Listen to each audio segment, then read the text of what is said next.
훈련한 겁니다. 네, 맞아요. 어쨌든 저게 지금 이제 얘기가 좀 그렇게 흘렀는데요. 오늘은 사실 제가 이제 공지하기는 지난번 8월 29일 대법원의 어떤 그 판결이 사실상 박근혜 대통령 사건의 최종 판결이라고 볼 수가 있습니다. 파기환송을 냈지만 대법원이 법률심으로서 최종적으로 결론을 내서 사급심에다가 내려봤기 때문에 사급심이 그걸 한다 하더라도 대법원의 최종심의 그 근거에 의해서 그 범주 내에서 다시 재심을 하는 것이기 때문에 대법원의 판결이 최종 판결이라고 볼 수가 있는데, 그 판결을 보면서 사실 느낀 게 너무 많습니다. 저는 개인적으로 2016년 6월 25일 소리가 녹음이 잘 안 될 것 같아요.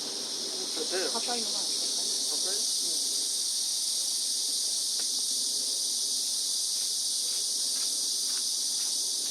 여기 이걸 빼고 아니, 그 앞에 놔야 돼. 아니, 여기? 예, 이걸 빼고 이 앞에 놔야 소리가. 이러면 되겠다. 이러면, 마이크가 없어가지고. 2016년 제가 그 대법원 전원 합의부, 대법원은 13명, 그러니까 대법관이 있고 대법원장이 한 사람, 일반 대법관이 12사람, 그래서 13명이 전원 합의체에서 판결을 합니다. 그런데 이제 일반 대법원까지 올라가는 사건은 그냥 대법원 내부, 1부, 2부, 3부 이렇게 해서 이제 대법관 3명이 이 재판을 하죠. 그런데 정말 이렇게 국가적인 중요한 사안이라든가 국민에게 미치는 그 어떤 큰 그런 사건은 지난번 대통령 그 사건 재판하듯이 13명 대법관 전원이 합의체에서 그 판결하는데, 2016년 6월 25일자 그 대법원 전원 합의체에서 판결한 사건이 저도 거기 당사자로, 왜냐하면 1심과 2심 지방법원과 고등법원을 다 승소한 겁니다. 누가 보더라도 법리적으로 잘못이 없는, 대법원에 올라가도 이 고등법원의 판결의 범주를 벗어나지만 법리적으로 이게 승소할 것이다, 대법원에서 그렇게 판결 날 것이라고 했는데, 대법원 전원 합의체에서 어떻게 했냐, 이제 대법원장이 1명이에요. 그 다음에 이제 대법관이 12명이란 말이에요. 근데 여기서 어떻게 그거 했냐면, 나는 지금 학생척이에요. 학생척 6명. 그 다음에 이제 그 정부 대학척 6대6이 딱 되는 거예요. 딱 가부 동수에 딱 학생들 옳다고 손드는 사람 대법관 6명, 국립대학 대학이 옳다고 찬성한 6명, 딱 걸린 거예요. 그런데 대법원장 1명이 있잖아.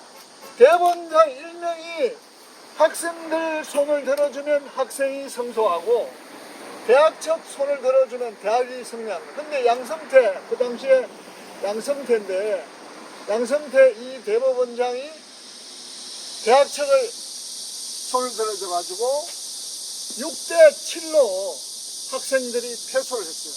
근데 이 사건이 뭐냐 하면 국립대학교 기성회비 반환 청구 소송이에요. 그게 전국적으로 제가 학생 대표로 국립대학교 대학생 입장에서 학생도 했기 때문에 이게 전체 금액이 얼마냐면 무려 13조 원이야. 만약에 학생이 이긴다면 정부에서, 교육부에서 13조 원을 학생들에게 물어내야 돼. 그러면 교육 재정이 파탄난다고.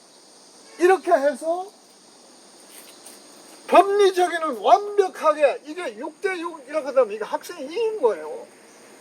그런데 대법원장이 이 정부 생각에서 이 13조 원이란 돈이 나라 교육 재정이 휘청거린다. 이거 손들어 져버리면. 그래서 이 대학 처우에 서가지고 학생들을 패소하게 만들었거든요. 그래서 이게 판결 났을 때 변협 또 제야법조계 승리해가지고 완전히 그건 법이 잘못했다. 재판 잘못했다고 이렇게 성명을 낸 거예요. 제가 이게 왜 당사자였기 때문에 이런 대법원이 왜요? 자, 내가 이게 대법원 요금 판결 보면서 뭐냐 이기는데 그때 2016년 6월 25일 날 이 재판을 이걸 보면서 대법원이라는 게 우리가 알고 있기는 1심과 2심 보면 법리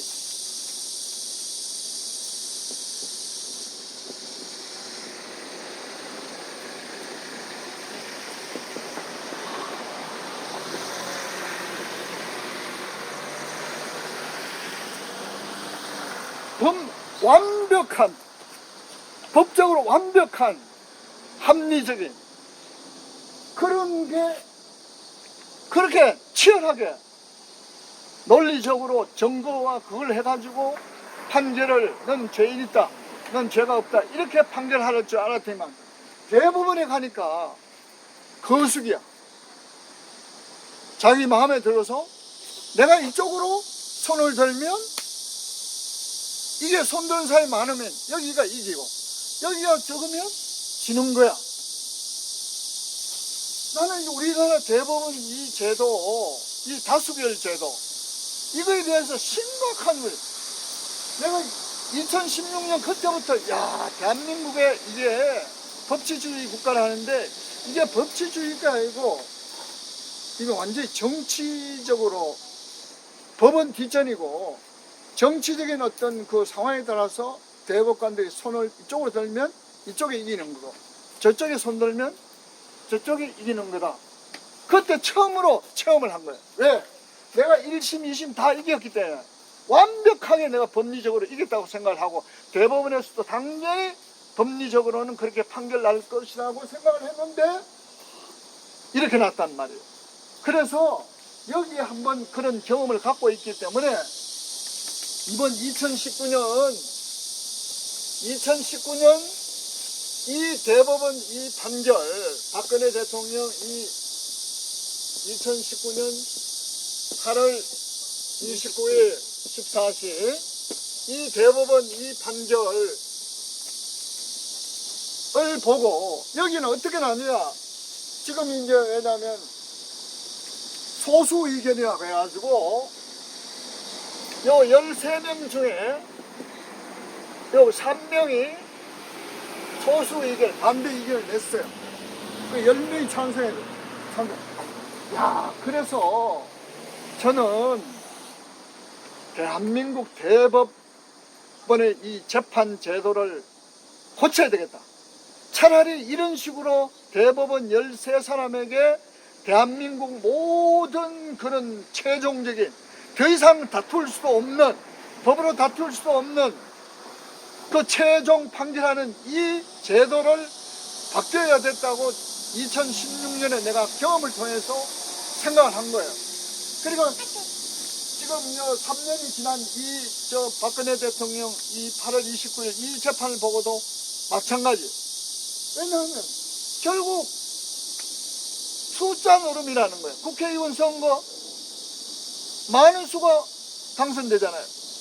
그래서 이럴 바에는 차라리 국민재판제도 대법원의 이런 대법원 전원합의체 13명이 몽땅 참여해서 재판한 이런 사건에 대해서는 국민재판제도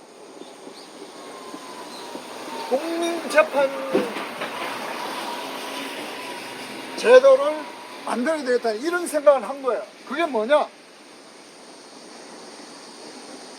변호사, 각계 변호사 한 50명, 법학교수 50명, 일반 국민 50명, 안 그러면 변호사 100명, 법학교수 100명, 일반 국민 100명, 300명을 무작위로 그 대신 일단 대학교를 졸업하고 법학교수는 법학교수는 당연하고 변호사는 변호사 자기 있는 사람이니까 100명씩 일반 국민 해가지고 300명이 모여서 이 대법원 전원합의체에 올라오는 사건을 전부 다 주고 다수결을 하자. 그것이 더 이 13명의 대법관에게 만나가지고 이 국가적인 중요한 사건을 최종 판결을 맺기는 것보다는 오히려 그게 민주적이고 정당하다. 그래서 저는 정말 우리 민주주의라고 그러지만 이 제도 우리가 살고 있는 이 대한민국의 이런 제도 이런 것들이 상당히 중요하다. 이제 이런 거를 진짜 피부를 느꼈고 지난번에도 얘기했지만 요번에 지금 오늘 이게 중요한 그것은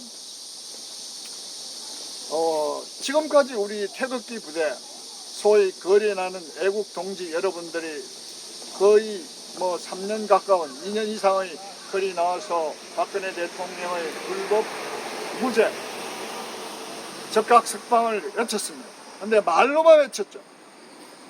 근데 실제로 제가 이제 공화당에 들어와서 그 아쉬운 점이 뭐냐, 이거를 그렇게 처음에 당했을 때는 탄핵을 당했을 때는 정신이 없어서 잘 몰랐을지라도 정말 이렇게 시간이 가면서 정신을 차렸을 때 적어도 박근혜 대통령이 탄핵 이후에 한 6, 7개월 지났으면 정신을 좀 차렸을 텐데 그때부터 변호사들이 모여서 정말 고시공부하듯이 파고 들어가서 국회의 탄핵 소추가 왜 잘못되었는지, 헌법재판소의 탄핵 결정이 왜 잘못되었는지를 연구를 해서 법적 투쟁을 해야 된다. 박근혜 대통령이 실질적으로 무죄임을 법적으로 증명받는 그 탄핵 무효 확인 청구 소송,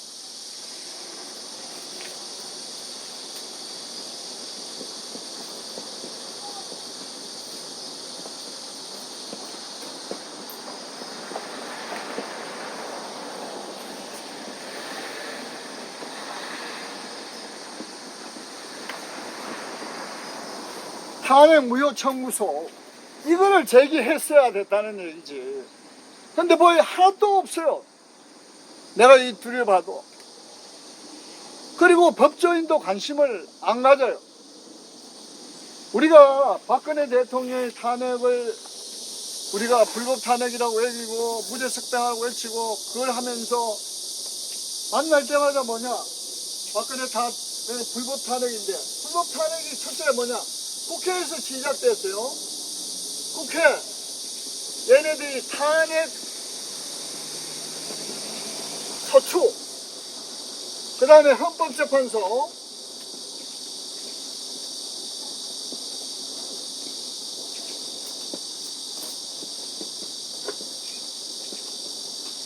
탄핵 결정을 했습니다. 이렇게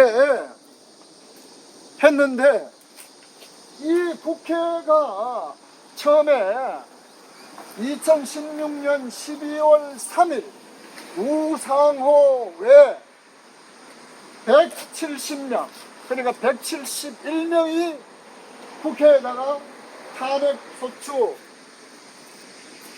2016년 12월 3일 탄핵 소추를 안을 국회에 상정을 했고, 그 다음에 2016년 12월 9일 날 탄핵 소추 이결을 했습니다. 이 과정에서 국회가 박근혜 대통령을 탄핵 소추 이결하는데도 전부 다 불법 위법 사항이 많단 말이에요. 그걸 우리 말로 주장했잖아요. 지금까지도 주장하고 있잖아요.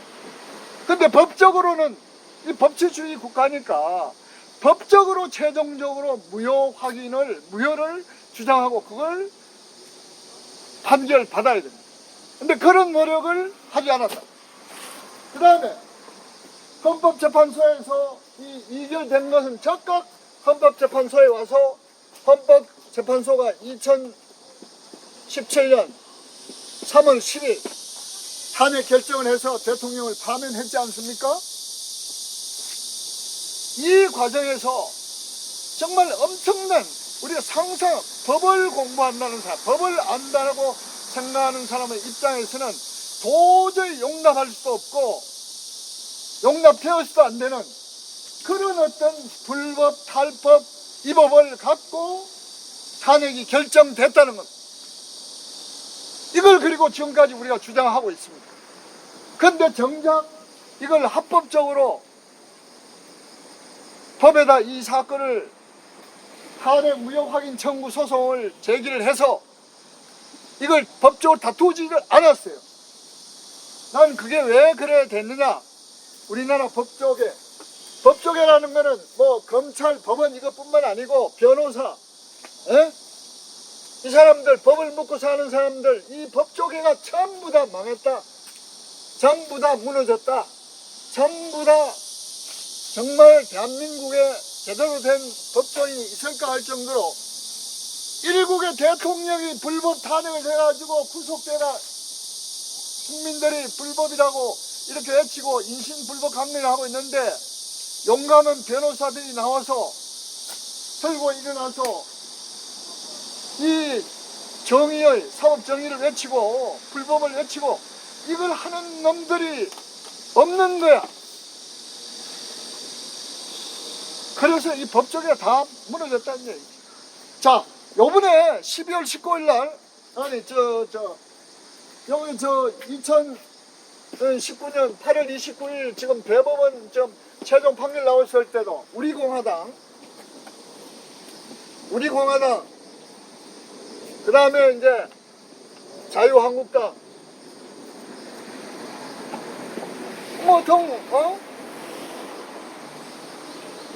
이 몇 군데 왜 없어? 근데 정작 검찰 법원 내놓고는 변호사협회가 정통 아닙니까? 근데 변호사협회에서 아무런 성명이 없어요. 전부 다 눈치 보고 혹시 뭐 지가 돈 벌어먹는데 지장이 있을까 싶어서 입 딱 닫고 있는 거야. 그래서 대한민국 법치주의가 죽었다는 거예요. 그래서 제가 이제 결심을 하고 이 탄핵 무효 확인 청구 소송을 해야 되겠다. 원래는 저는 저 혼자 하려고 그랬어요. 왜? 제가 금년 2월 26일 날 국회의원 290명 고소할 때도 내 혼자 했어요. 일당 100으로 국회의원 300명 대 이 강동건 혼자 일당 300으로 한 맞짱 뜨려고 당당히 할 수 있으니까. 왜냐면 법리적으로 정확하니까, 당당하니까. 내가 법을 아는 사람이고, 그러니까. 왜냐면 이게 제가 이제 그런 거는, 자 보세요. 우리가 여러분들이 혹시 그 법원에 뭐 생활문제나 뭐 고소하거나 뭐 이렇게 해야 아마 경험이 있을 거예요. 보통 이런 접수해가 한두 달 만에 검찰에서 고소하면 별 볼 일 없으면 검사나 이렇게 보고 조사회가 별 볼 일 없으면 그냥 기각해버려. 각하 불기소 처분 결정 바로 내립니다. 그런데 국회의원 보세요. 국회의원 고소한 게 지금 2019년 2월 26일입니다. 이게 이제 3월 5일에 남부지검을 가서 제가 3월 20일 날 남부지검에서 모든 조사를 마쳤습니다. 자, 3월 20일 날 사건이 다 구매되고 다 끝났는 거예요. 근데 이제 4월 20일, 5월 20일, 6월 20일, 7월 20일, 8월 20일. 자, 9월 22일이 같으면 어떻게 됩니까? 한 달, 두 달, 세 달, 네 달, 다섯, 6개월입니다. 검찰이 남부지검, 이게 3월 5일 어디에 왔냐? 대검찰청에 2월 20일 할 때, 이게 남부지검이야. 서울 남부지검. 남부지검으로, 네, 주소지가 영등포, 여의도, 우리 공화당 당사의 주소로 되어 있기 때문에, 과정이 남부지검이에요. 남부지검에서 이걸 했는데, 지금 이 6개월 가까이 검사가 이걸 수사를 다 해놓고, 그간에 안 해봤겠어요? 다 뜯어봤지? 일주일이면 그거 다 파악할 수 있어요. 근데 6개월 동안 이 서류를 만지작거리고 있다는 겁니다. 그 이유가 뭐냐? 벌써 이게 말 같지 않는 거, 법리적으로 뭐 사건도 되지 않을 것 같으면 벌써 각하 불기소 처분해서 끝내버렸어요. 근데 지금 이 6개월이라는데 중간에 제가 8월 한 여기 가서 검사를 만나가지고 한 40분간 또 한번 얘기를 했어요. 그런데 이 시간까지 지금 결정을 못하고 갖고 있다는 것은 내가 국회의원들 고소한 그 내용이 법리적으로 완벽하다. 그렇기 때문에 이게 어쩌지도 못하고 갖고 있는 거야. 자, 이거를 사건 안 된다, 불기소 이렇게 하려고 그러니까 나중에 이놈 이 문재인 정권이 계속 있는 것도 아니고 계속 있다는 보장도 없고 언젠가 자기가 몇 년이 흘러가서 새로운 정권이 와서 과거사 진상조사위원회 해가지고 2019년에 네가 이렇게 올린 거 법리적으로 완벽한 것을 갖다가 네가 이거를 직권남용으로 네가 이거를 무혐의 불기소 처분했지 않냐? 너 영창 이렇게 할 수도 있는 거란 말이에요. 그러니까 갖고 있는 거야. 계속 빨리 결정해라, 처분해라, 기소해라, 구속, 기소 이렇게 그걸 하면서 갖고 있어요. 그만큼 이게 사건이 된다는 거예요. 자, 그 다음에 이제 우리가 7월 18일 날 여기 우리 동지들하고 같이 대검찰 찾아가서 소위 말하면 그 당시에 요번에는 정말 많은 사람이 좀 참여해서 그렇게 합시다는 동지들의 요청이 있어서 그렇게 합시다 해서 위임장을 받아가지고 약 400명의 동지들의 이 위임장을 받았습니다. 근데 이제 문제는 위임장을 400명 정도 받았는데 최종적으로 이게 340명만 고소인으로 이거 썼어요. 왜 그러냐? 이거 나네 말이에요. 이 성명 적고, 그 다음에 여기 생일월일, 그 다음에 이게 전화, 이게 주소, 이래 있는데, 여기에 이걸 제대로 안 적어요. 알아볼 수 없어요. 전화하면 전화도 안 돼요. 이러니까 생일도, 이거는 왜냐하면, 이 고소인 그냥 법에 들어가는 거예요. 한자가 틀려도 안 되는 거면 무효입니다. 그래서 400명 정도 받아봤는데 하나하나 확지 안 돼가지고 그중에서 343명만 고소인으로 적고 나머지는 없앴습니다. 그래서 앞으로 이 고소인 농성할 때 글을 잘 쓰고 못 쓰고 이런 게 문제가 아니고 정확하게 써줘야 된다는 거. 그게 가장 필본. 그래서 요번에 제가 위임장 갈 때 이 주소란에는 전부 다 동일하게 아예 인쇄를 했습니다. 우리 중앙당 주소로 통일을 했습니다. 여기 이름, 생일, 전화번호하고 사인만 하면 되도록 주소는 읽지 말고 주소 적으라고 해놨지만은 뭐 경기도 일어나 버리고 안양시 이름 그걸 법에가 인정해 줍니까? 안 해줍니다. 예. 주민등록에 있는 주소를 다 적어야 돼. 확실한. 그래서 이번에는 무조건 우리가 5번 그 박근혜 대통령의 이 탄핵 무효 확인 청구 소송과 2017년 3월 10일 이정미 헌법재판소장 직권 대리한 이정미 외 7명 헌법재판관 8명의 직권 남용에 대한 이 고소에 동참하는 사람을 한 10,000명으로 잡았습니다. 왜?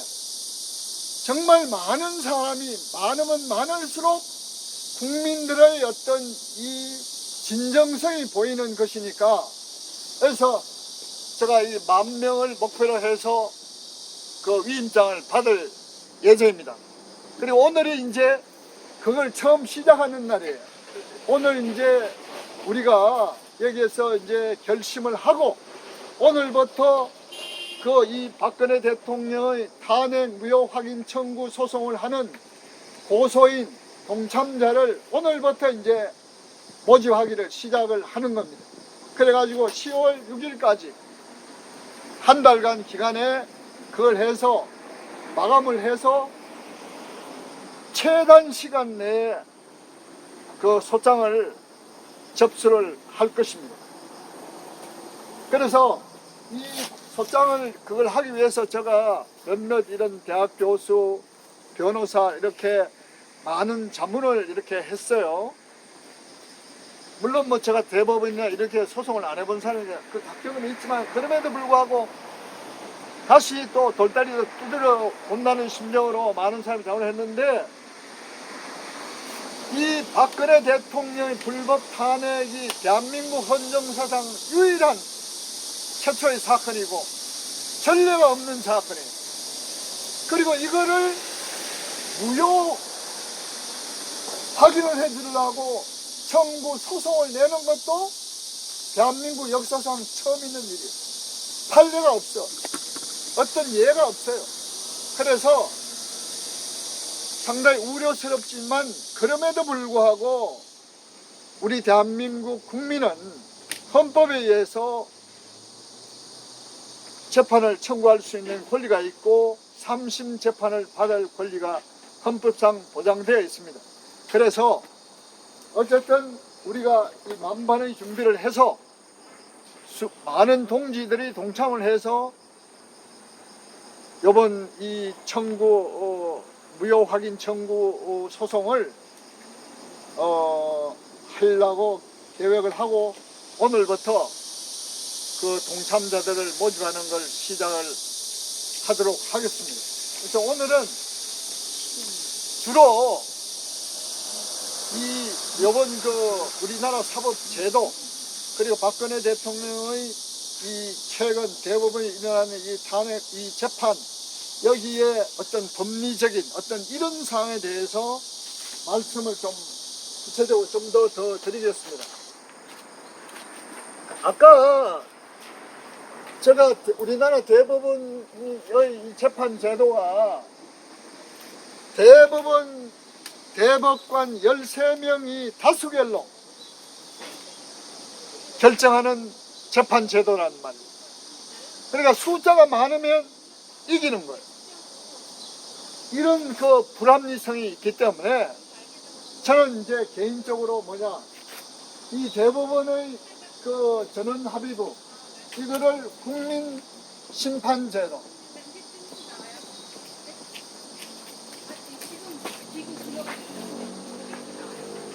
국민 심판제도를 도입을 해서 고쳐져야 되겠다. 어떻게 고쳐져야 우선 일반 변호사 한 100명, 교수 한 100명, 그다음에 일반 국민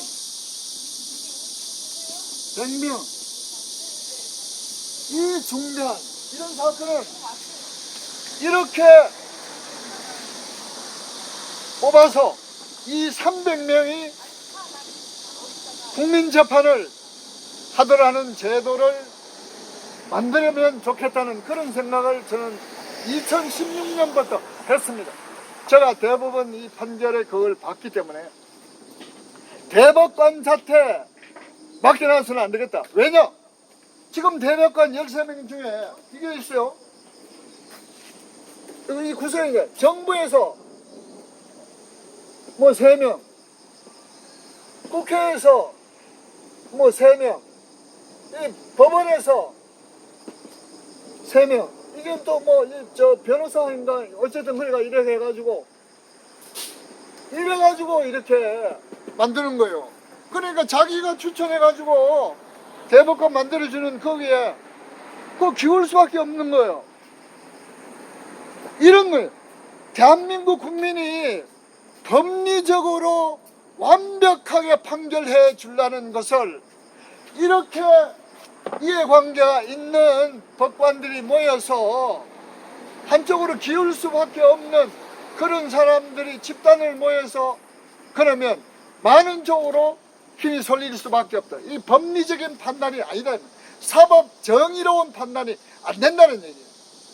그래서 대한민국 이 사법제도, 대법원의 이런 중대한 사건에 대한 판결 제도는 국민 심판 제도를 도입을 해서 판결해야 하는 제도로 바꿔야 한다. 저는 이렇게 주장을 하는 겁니다. 그리고 이거는 요번에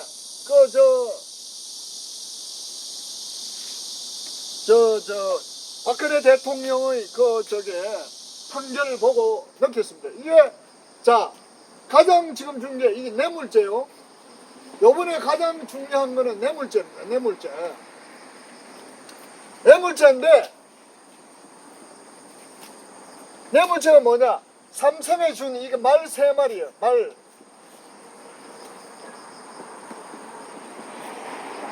3피를. 자, 이 뇌물죄 말 3피를 삼성이 최서원 정유라의 엄마한테 줬다는 거예요. 근데 이거를 갖다가 이 뇌물을 한 거예요. 뇌물죄가 성립하려면 여기에 공무원이 있어야 돼요. 공무원은 이 박 대통령, 그리고 문광영이가 중개인 걷는 거 이 최서원이. 그런데 법에서 대법원에서 이 박 대통령과 최서원이가 공동정범이다. 공동정범이라 뭐냐면 둘이가 똑같이 주범이다 이 말. 이 사건이 주범이다. 자, 뇌물죄 공동정범이 되려면 서로가 자 우리가 저게 죄를 짓게 하면 니하고 내하고 야 말 3필 우리 도둑질 하자. 그럼 모의를 해야 돼. 근데 모의한 흔적이 전혀 없어요.